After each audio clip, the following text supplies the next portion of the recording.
சாதி ஒழிப்பு போராளிகளின் சாதி எதிர்ப்பு யோக்கியதையை இன்று பார்ப்போம். தொடர்ந்து காணொளியை பார்ப்பதற்கு முன் நம் சேனலை சப்ஸ்கிரைப் செய்து ஆதரவு தாருங்கள். உங்கள் ஆதரவு நமக்கு ஊக்கமளித்து இன்னும் நம் பங்களிப்பை சிறப்பாக செய்ய உதவும். நன்றி. இனி காணொளி. 2025 ஆகஸ்ட் 1 முதல் 15 உண்மை இதழில் கி. வீரமணி விடையளிக்கிறார் பகுதியிலிருந்து. கேள்வி: பெயருக்குப் பின்னால் ஜாதியை நீக்கிய தந்தை பெரியாரை ராஜாஜி நாயக்கர் என்றே கடைசிவரை அழைக்க அனுமதித்தது ஏன்? அவ்வாறு அழைக்க வேண்டாம் என்று கூறாதது ஏன்? கே. தமிழ்நதி, தென்காசி. கி. வீரமணி பதில்: அந்த காலத்திலேயே நாயக்கர், நாயுடு, முதலியார் என்று அழைக்கப்பட்டனர். அந்த தோரணையில் அழைத்திருக்க கூடும். 1927 லேயே தன்னுடைய பெயருக்குப் பின்னால் இருந்த ஜாதிப் பட்டத்தை தூக்கியெறிந்துவிட்டார் தந்தை பெரியார். 1929 செங்கல்பட்டு முதல் மாகாண சுயமரியாதை மாநாட்டில் அதையே தீர்மானமாக்கி உலகுக்கும் அறிவித்துவிட்டார். அதில் ராஜாஜிக்கு மட்டும் விதிவிலக்கா என்ன? இன்றும் கூட சிலர் எழுதும் போது இங்கும் வடநாட்டிலும் அவரை ஜாதிப் பெயரைச் சொல்லியே குறிப்பிட்டு தங்கள் வன்மத்தைக் காட்டிக் கொள்கின்றனர். இந்த வன்மங்களெல்லாம் வரலாற்றின் முன் நிலைப்பதில்லை. கி. வீரமணி கேட்ட கேள்விக்கு சரியாக பதில் தந்துள்ளாரா என சரி பார்க்க வேண்டியுள்ளது. 60 ஆண்டு காலம் ஒரு பத்திரிகைக்கு ஆசிரியராக இருக்கக்கூடிய கி. வீரமணியைப் போன்ற ஒருவர் பதில் தந்தால் நாம் அதை சரி பார்க்க அவசியமோ தேவையோ இல்லாமல் ஏற்பது தான் நியாயம். ஆனால் கி. வீரமணியின் அறிவு செயல்பாடுகள் நமக்கு அவர் தரும் பதிலை சரியாக இருக்காதோ நேர்மையாக இருக்காதோ என்கிற அவநம்பிக்கையை தான் ஏற்படுத்துகிறது.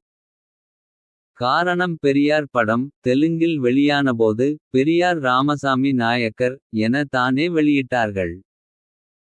அவ்வாறாக இருக்க ராமசாமி நாயக்கர் என ஏனையோர் சொன்னால் வன்மத்தின் வெளிப்பாடாக எப்படி இருக்கும்? கி. வீரமணியின் அறிவு நடத்தை அவர் எது சொன்னாலும் அதை சரி பார்த்தே ஏற்க சொல்லுகிறது. கி. வீரமணி சொல்கிறார், 1927 லேயே தன்னுடைய பெயருக்குப் பின்னால் இருந்த ஜாதிப் பட்டத்தை தூக்கியெறிந்துவிட்டார் என. பிறகதற்கு 9 வருஷம் கழித்து தம் சாதிக்காரர்களுக்காக நாயக்கமார்கள் நாமஞ்சாத்தப்பட்டார்கள் என நவம்பர் 1536 அன்று குடியரசில் தலையங்கம் எழுதினார்.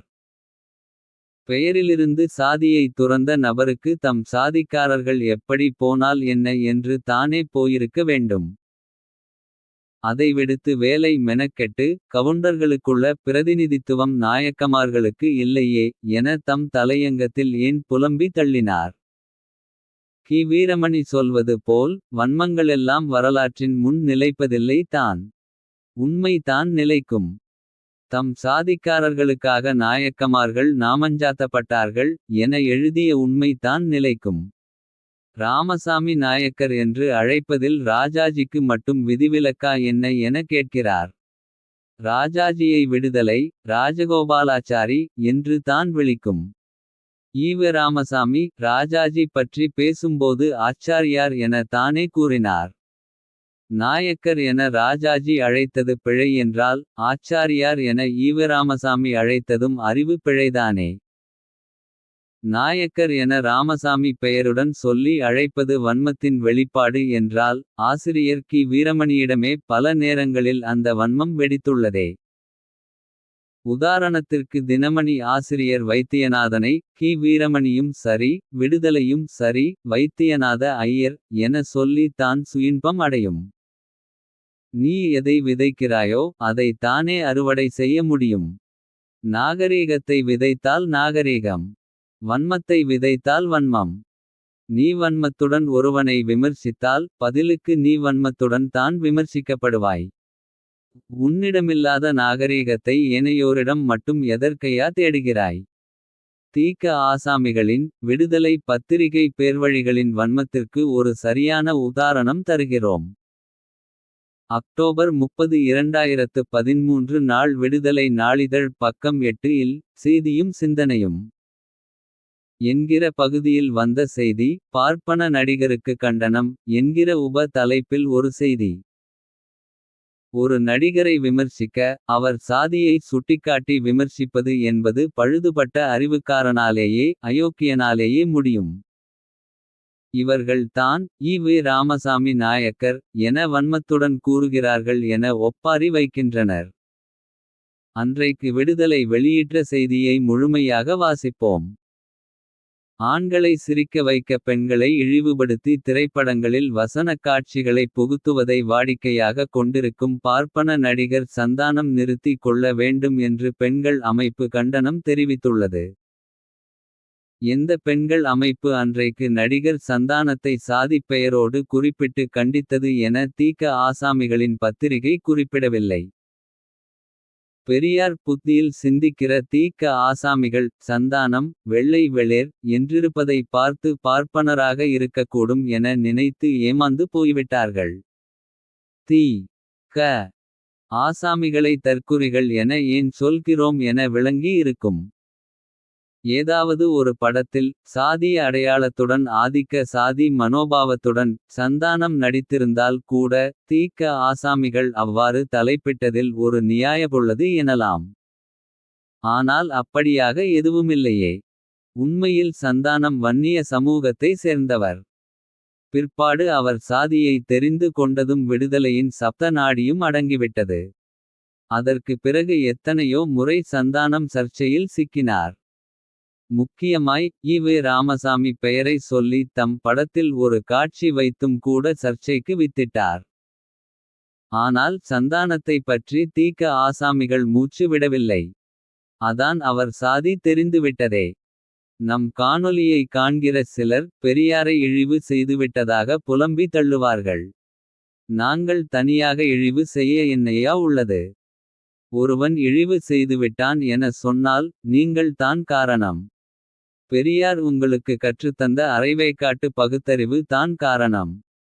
சர்ச்சைக்குரிய வகையில் ஒரு நபர் பேசுகிறார். அவர் சாதியை அறிவதற்கு முன் ஒரு விமர்சனம். அறிந்த பிறகு ஒரு விமர்சனம். இதுவாயா பகுத்தறிவு. இப்போது சாதி நன்றாக தெரிந்த பிறகு விமர்சிக்காமல் பெண்களை வைத்து இழிவாக நகைச்சுவை வைத்தால் வைத்து விட்டு போகட்டும் என்கிறீர்களா. அப்படியெனில் உங்களுக்கு உண்மையில் பெண்கள் இழிவு செய்யப்படுவது அக்கறை இல்லை என அர்த்தமாகிறதா இல்லையா. என்னவொரு மானக்கேடான அறிவு என நாம் கேட்டால் அந்த அறிவை விமர்சித்தால் அது இழிவு செய்வதற்கு அர்த்தமல்ல. சாதி என அழாமல் ஒழுங்கான அறிவுடன் விமர்சியுங்கள் என சொல்லி உங்கள் அறிவை நல்வழிப்படுத்துகிறோம். பெரியாரே உங்களுக்கு உருப்படியாக கற்றுத்தராத பாடமிது. இன்று உயிருடன் இருக்கக்கூடிய பல திராவிடத் தலைவர்கள் கூறுவது என்னவென்றால். நாங்கள் பெரியாரை முதலில் சந்தித்தபோது நீ என்ன சாதி என கேட்டார் என்கிற தகவலை தான் பகிர்கிறார்கள். திமுக துரைமுருகன் கூட சமீபத்தில் இதை சொன்னார்.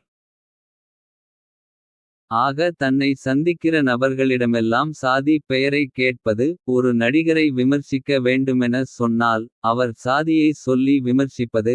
சாதிக்கலவரத்தில் ஈடுபடுகிற சாதியை கூட அவர்களின் பலம் காரணமாக மேம்போக்காக விமர்சிப்பது என எல்லாவற்றிலும் சாதி பார்க்கிற தீக்க ஆசாமிகள் தான் ஈ. ராமசாமி நாயக்கர் என கூறுவதற்கு பொங்குகிறார்கள் என சொன்னால் என்ன நியாயமிருக்கும்.